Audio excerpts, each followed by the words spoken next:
Welcome to The Lock Shop with Nielson and Hustler, powered by Coolbet Canada.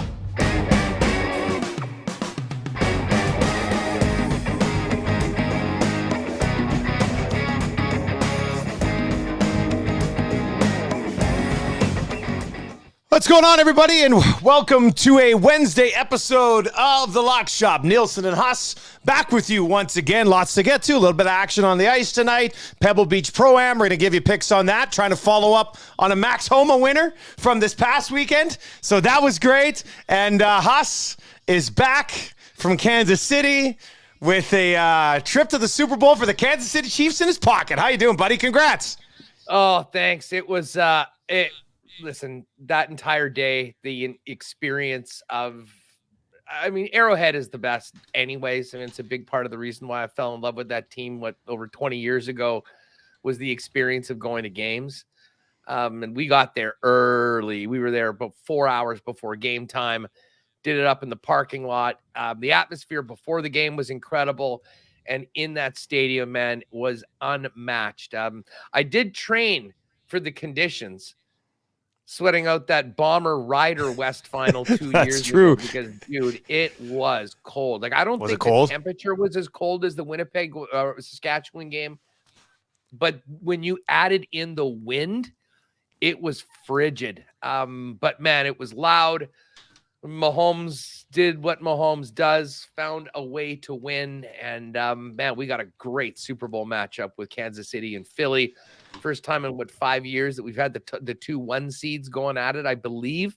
So it's going to be great, and we'll have a lot of time to talk about it heading into next week in the big game. But yeah, I'm still buzzing from what was an all-time fan experience on Sunday afternoon at Arrowhead. Yeah, it was a great game to watch. I couldn't imagine being there, especially with being one of the fans of the two teams. That would have been a great game to be at just as a Lions fan. But that looked like a really good time. And Huss is right. Like, next week we'll have huge Super Bowl episodes all week long, getting you ready for that big game. But the line right now, Huss, seeing a little bit of movement on it over at Coolbet. As of right now, the Eagles are a 1.5 point favorite against the Kansas City Chiefs. So there's a chance here that Patrick Mahomes is going to go into his Super Bowl as an underdog, which I don't think you would say very often. But your thoughts on the little movement that we have seen, some of the larger movement we saw in some other places, and where do you think this thing goes? Yeah, well, as I say, 1.5 right now. It was 1 last night. And, the Chiefs were, well, put it this way. The Chiefs right now are even money on the money line. If you just think the Chiefs are going to win, boom, even money. You can get on that right now. Eagles at -118. This line has basically been in between 1 and 2 for Philly for the majority of the week over at Coolbet. I did see Jeff Benson, who's the head bookmaker over at Circa, where I was doing those shows last year when I was in Vegas. They hung a KC -2.5 opening line, and it was immediately bet like crazy to even, and then onto the other side of Philly at -2.5. So there obviously are some differing opinions on this game right now, but certainly from the sharps, the early money have liked Philly. And listen, I guess it sort of makes sense. I think you could make the argument that in almost every positional group, Philly has, a slight advantage, or in sometimes a major advantage, except for one, and that's quarterback. The Kansas City Chiefs have Patrick Mahomes, and the Eagles have a really good quarterback, but they don't have Patrick Mahomes, right? Well, they do have a really good quarterback, but now listen, I did not see much of the NFC Championship game. We were at Arrowhead. We were in a tent for a while. I got a chance to see that great run by McCaffrey, but the minute that second fumble happened and the Eagles went up 14 going in with the quarterback situation, you sort of knew what you knew what was happening. From what I did see, I'm still not sure that Jalen Hurts is close to 100%. Yeah. And I think that could be impactful. Listen, we know Mahomes wasn't 100%, but it was good enough to beat the Bengals, and he's going to have 2 weeks to get healthy. Maybe the biggest question on the Chiefs side of things for health-wise is, who's he going to be throwing the football to? In the second half, and this is what makes that performance by Mahomes that much more special. He had Travis Kelce, who had 2 guys on him at all points. He had MVS, who had his best game as a Chief and made a couple of huge catches. And then he had guys, he was throwing passes, completing passes to a guy that had 4 career catches and 24 career tackles. I mean, basically pulling guys off special teams to go out and catch passes in the biggest game of the year. They got to get Juju back. They got to get Kadarius Toney. Mecole Hardman would be a real nice add.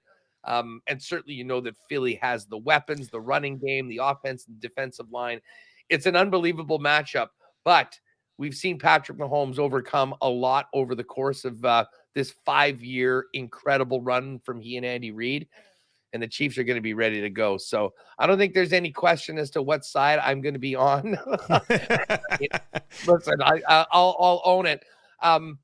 But the key right now is if you're on the Chiefs side is trying to get in at a good number. And I'm not sure we'll get a better money line than plus 100, especially as we get into next week. And much like last week, I think there'll probably be some good news about players coming back. And I wouldn't be surprised if this one goes off right in and around a pick'em, to be perfectly honest. Wondering, I was thinking, like, does this get to a pick'em? I think it might. A Super Bowl pick'em. That'd be great. Great. God. I mean, the bottom line is the line's going to be 1. It might be 2. For in all intents and purposes, it will be It's a pick'em anyway, right? Yeah. I mean, I'm going to be jumping on money line wagers. That's for sure. And of course, the NFC future for the Niners died a cruel and unusual death on Sunday afternoon with no real chance to win the football game.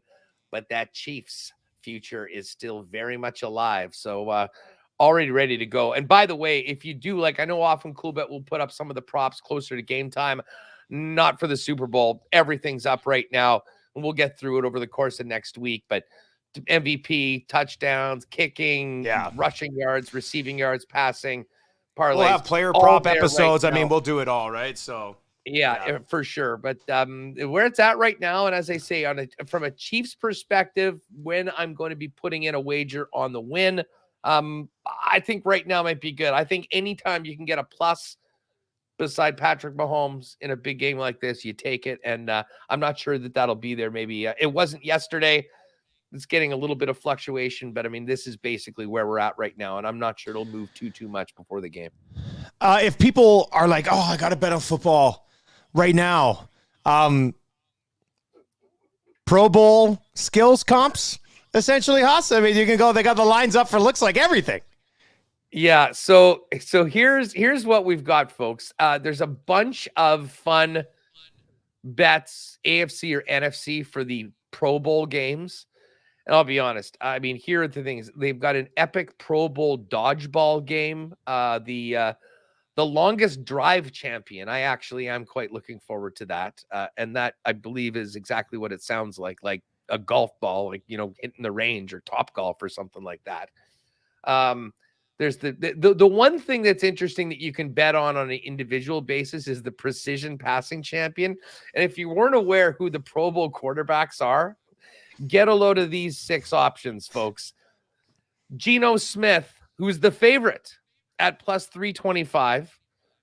Kirk Cousins and your guy Trevor Lawrence. The investment. Plus 350. Derek Carr and Jared Goff plus 375. And Tyler Huntley of the Baltimore Ravens. Pro Bowl quarterback Tyler Huntley, who played, 4 games this year? Yeah. And wasn't particularly good at any of them. I think that sort of speaks to the Pro Bowl. He, of course, is replacing Josh Allen, who is unable to play. However, he will be teeing it up at the Pebble Beach Pro-Am, which we're going to get to in a minute. Even the richest and best in the world sometimes skip out of work to go play golf. And you're not going to blame them, which is why you can't blame us when we do it either. I mean, you find an excuse, you'll get to that. We'll get to our Pebble Beach picks. I say Pebble Beach Peach. Does the word pebble, when I was building these graphics, does the word pebble in capitals not look weird to you? Maybe I was just staring at it too long. You know how weird words get when I'm looking at it, I'm like, that can't be spelt right. It just looks too weird. But that's how you spell Pebble. And we'll give you our Pebble Beach picks coming up in just a little bit. Light night in the NHL, obviously all-star action. We're having another episode on Friday before giving you a full slate of episodes, obviously, next week with hockey being back and obviously Super Bowl looming. But 2 games tonight, so we decided to pick both of them. And where are you at, buddy? What are you doing here? You know what? I'm going to ride with the home dogs tonight. Listen, I went out to my local last night, and shout out to bars and restaurants that have the center ice package. Those are the real ones. My pals over at Win City have it. We got all 3 games set up, watched them all. They were all really great games. I mean, the Kings were up 4-1 after 2. The Canes stormed back to tie it up and win in OT. And they're back at it tonight against Buffalo. Now, I've been on the Buffalo train for quite a while. Saw them manhandle the Jets last week in Winnipeg. And now they did lose a tough one in their last game out. But, man, they have been playing some great hockey as of late. And despite that 3-2 loss to the Wild in Minnesota, they'd won 5 in a row up until that point with wins throughout the Central Division, including Winnipeg, St. Louis, and Dallas. This is a tough matchup. I mean, they're going up against one of the best teams in the league, but I can't help but think the Carolina Hurricanes played last night. They're traveling. They know that their break is about to start after tonight's game. I think there really is maybe a psychological edge you can get on a team like that you wouldn't normally get. And the one thing I'll say about the Buffalo Sabres is they're playing desperate hockey. They are right in the mix to be in the playoffs. This would be a huge 2 points to get it going in. I think their fans will be behind them. And considering the back-to-back nature of this one, I couldn't help but jump on Buffalo at plus 119. And this other matchup, Boston and Toronto, is going to be wild to watch. Now, the Bruins, for the first time all season, have lost 3 games in a row. That's why I'm on them. I'm using that whole get right before the All-Star break excuse. Well, you know what? Listen, I mean, I don't know. Maybe I'm playing too much amateur psychologist here, but the Boston Bruins are so home and cooled right now, and they have been so good all season long. I would not blame them if maybe they were looking ahead a little bit to some R&R and getting away. I think the Leafs will they should bring out a better Bruins team tonight. But this is another huge opportunity for the Leafs to go up against a team that they're going to have to beat if they want to get out of their division right now. These games, all the games yesterday were incredibly close, 1-goal games or overtime. And I think that this one will be that as well. But I think there's some value on the money line of the Maple Leafs. This is a huge game for the Leafs. They can finish off on a great spot. Does it really matter to the Boston Bruins if they win or lose? No, there is a lot of pride in that club. But I'm going to take both home dogs tonight. Buffalo plus 119 and the Leafs at plus 104, and hope to get at least one of them and make sure we're ahead for the night. Yeah, I'm on Boston money line here, minus 122. I mean, with how good they've been all year, I'm diving into the psychological side of it as well. I'm thinking like it's one game, feel good heading into the All-Star break. The last thing the Bruins want to do is lose 4 in a row heading in here. Plus, it's the Bruins and the Leafs. Like the Bruins find a way. It's usually what happens. So, and then the other game, Carolina, Buffalo. I think if I had to lean money line one way or the other here, I'd probably ride with you on the Sabres at plus 119 based on the value in this back-to-back. But I think I'm going to play the over 6.5 at minus 118. Buffalo is essentially the highest scoring team in the National Hockey League. And Carolina has scored 27 goals in their last 6 games. Like their offense has been clicking. In their last 7 games, I think they've scored 5 goals 4 times, 4 goals once, 6 goals maybe once. So they've been scoring goals in bunches right now, which is what Carolina's offense really should have been doing pretty much all season. But right now, considering the way that Buffalo always score goals and the way that Carolina has been scoring goals over the last 2.5, 3 weeks, I'm going to get on the over in this game, 6.5 at minus 118. And just the 2 games tonight in the National Hockey League. So we picked them both for you. Dusty, I love that over pick with Carolina Buffalo. In fact, I think that might be the lock shot play of the day for the daily. You're going to take one of my picks for the play of the day? This is great. I think I am. I mean, listen, usually with my picks, you know me, I normally like going for winners and money lines and head to head. But considering, what we saw yesterday, both in the offensive zone and the defensive zone, it was a little shaky for Carolina. But, man, they can score. Buffalo can give up pucks. Antti Ranta is going to be getting the start, it looks like we expect, in the second end of back-to-backs. I think there will be goals. So, I'm telling you, I'm definitely in on that over. And I think I'm going to give you some credit when it'll be a co-pick for the Lock Shop Daily Pick because, hey, when we both agree, it's a bet for me, said a wise lock shopper in the chat room once. All right, let's slide over and talk some golf. We delivered you our first golf winner of the year. Came in the first month of the year in January as we start betting golf again. And Montgomery was lurking around a little bit as well. Homa was certainly there. And sure enough, Homa kind of just stuck with it and was steady enough. Huss, the leader came back to him, and that was it.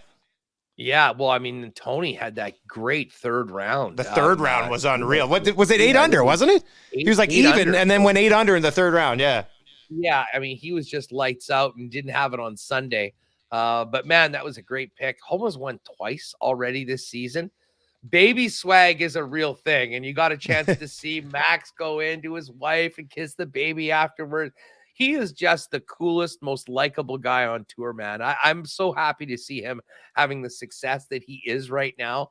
And if you're not following him on Twitter, you are missing out big time. He's got the best sense of humor, and he's doing such a great job. What was that number? Was that 25 or?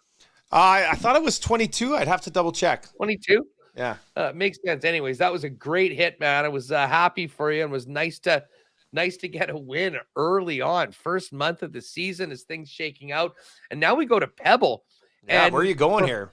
Folks, if you haven't checked it out yet, this is as light a field I can remember for Pebble Beach in a long, long time. I mean, you've got 3 guys under 20-1, Matt Fitzpatrick, Vic Hovland, and Jordan Spieth.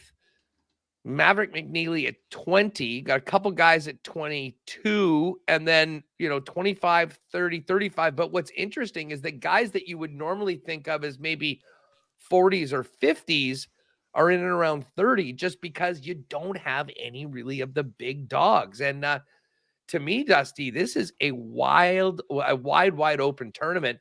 And looking back in the past of this event, sometimes we've had big time players win, but we've also had some guys come way, way down the leaderboard or the odds board, I should say, to win, including Tom Hoagie, last week's winner. And of course, Canadian Nick Taylor, who won this 3 years ago.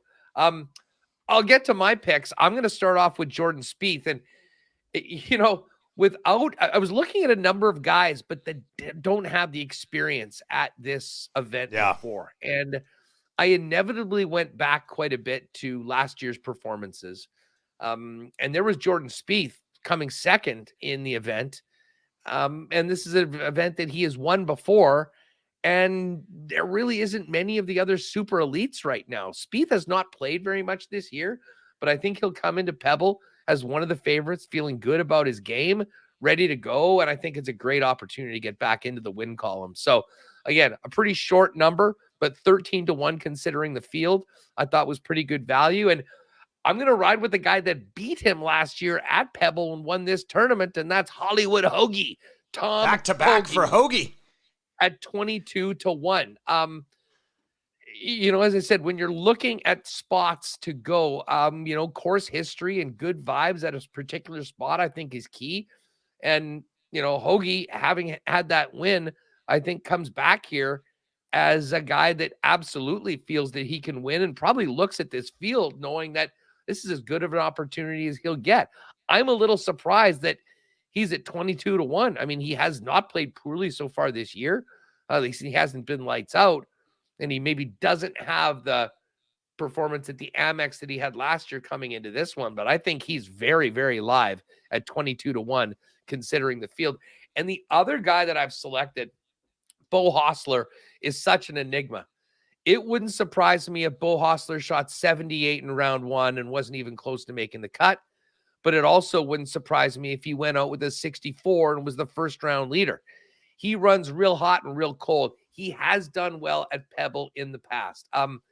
This is a guy that you don't never really know what you're getting when you're betting on Bo Hostler, but he's a guy that has played well in lighter fields. This certainly would qualify as one. And if I'm not mistaken, Bo Hostler was third last year. So I'm essentially looking at last year's top players and rolling with them. With some pretty nice numbers. And as I said, I was looking for a long shot. I mean, I think Spieth and Hoagie, a little bit chalky, if you will, considering what else is out there, but I like the value. And then going down the list, who is that guy? I was looking at Riley Davis. He hasn't done a lot this year. And has no real experience, or Davis Riley, I mean, had no real experience at Pebble. So Bo Hostler, 80-1. I think there's some value there. Wouldn't even mind a Bo Hostler top 10 at 5-1. But we're trying to pick winners. We're looking for outrights. Who is that long shot on the board that's done well at Pebble before and might be able to crack? I'm going with Bo Hostler. So there's my long shot at 80-1, and I'm going to be back in Jordan Spieth and Tom Hoagie with my picks near the top of the odds board. It's funny you mentioned, you're like, who's that guy that's had success at Pebble before? And I'm going with the Canadian, Nick Taylor, 65-1. He won this thing, 4 years ago? I think it was, he won in 2020? Was it 2020? 2019. 2019. So he's won here before. 2020. It was 2020. He's won here before. His year so far has been a little weird. His last 3 events, he missed the cut twice, but he also finished T7 in the other event. So when he's been on this year, he's been on. When he hasn't, he's has, which is why these guys are long shots. I mean, just laid out the same thing with Hostler. So, but this guy's played here before and won. So I'm going to throw a little sprinkle on Taylor as my long shot at 65-1. Maverick McNeely would be my favorite play here. He's 20-1. And in the last 3 years, at Pebble Beach for this event. Last year, he finished 33rd. Not great. The 2 years before that, 2021, he was 2nd. The year before that, in 2020, he was 5th. So he's played this course extremely well in his career. And how about his season so far? He's got 5 top 20s so far. And if you go back to, I guess October, November, T12, actually, his last 9 events, for McNeely. T10, T12, T18, T10, T27, T10, T7, and then Farmers Insurance, not great. He was T31 last week, so that wasn't great. But he's been excellent at this course, and he's been pretty darn good over the last 9 events. So I'm on McNeely at 20-1, and then Power at 22-1. And he was 9th here last year, and his results at this tournament, at this course, have not been consistent, I guess. Missed a couple of cuts the last 5 years, outside the top 30 the other years. But last year he was great. He had 1 bad round. In the 3rd round last year, he fired a 74, finished with a 72, but it started 64-64 and ended up being good enough for 9th when it was all said and done. And he has been in excellent form as of late. Going back to Bermuda at the end of October, he's only played 4 events on the tour. 1 Bermuda at the end of October. In November, he finished T3 at the Mayakoba, T5 at the RSM Classic, and then at the Century Tournament of Champions, he was T25. So this guy's been playing pretty well when he's been on tour. So let's go Power at 22-1, McNeely at 20-1, and then the Canadian Nick Taylor. Maybe he can get hot again and win this event for a second time at 65-1. Yeah, this, as I say, this is a very, very interesting tournament just because of how few of the big names are there. And part of that is, with the PGA rules, guys have to go to a tournament every number of years. Webb Simpson is in the field this year, and I was trying to look at, Webb Simpson's course history. I don't think he's played this event since 14-15 or the 2015 season. So really, it is it's an interesting one. It's a little different because, of course, you got the Pro-Am involvement in it, and we've seen some real long shots win in the past. So if you want to have some fun, go down that CoolBet leaderboard and put a CoolBet odds board and sprinkle on a couple long shots. We've got a couple, though, for you, but wouldn't all be surprised if we've seen a couple of those guys that we've mentioned right in the mix on the back 9 at beautiful Pebble Beach on Sunday. All right, so there you go. We got your Pebble Beach picks. We got some puck picks for you, some early looks at early-ish looks at Super Bowl, and we'll see where that line continues to move. We're going to have another episode on Friday to dabble in some all-star stuff, some fun stuff in the National Hockey League there as well. A little bit of a worldwide sports class for you on Friday, maybe. Yeah, wide world of wagering. We're going to get right back in it. Maybe we'll see what else is happening in and around the globe that we can put a little sprinkle on. And listen, I mean, Super Bowl props all ready to go. Might even have a couple that you want to get in on early before any lines move. We can talk about that, as well as the Pro Bowl. And, of course, the NHL All-Star Game. Always a fun thing to put a little wager down. I'm not sure how active that will be bet, but certainly we'll have time to talk about it on the Lock Shop as things get going down in Florida. Why aren't we doing the Lock Shop together down in South Florida this week? That's my question. That would be nice, actually. And also probably be possible in the future. We got great partners at Cool Bet here. We can get there. I think that would be good. All right, that's going to do it for another episode of Lock Shop. If you've been watching on Twitter or you've been listening to the podcast, make sure you subscribe to our YouTube channel, youtube.com/@LockShopBets. Give us a sub over there. We're going to give away $1,000 cash when we hit 1,000 members. So almost at 600. So tell your friends to get in on that contest as well. And if you have been watching, whether it's on YouTube or Twitter, make sure you do subscribe to the audio feed, the podcast as well. Just search Lock Shop on all of your podcasting platforms, and we'll be back and talk to you Friday. Good luck, Bob.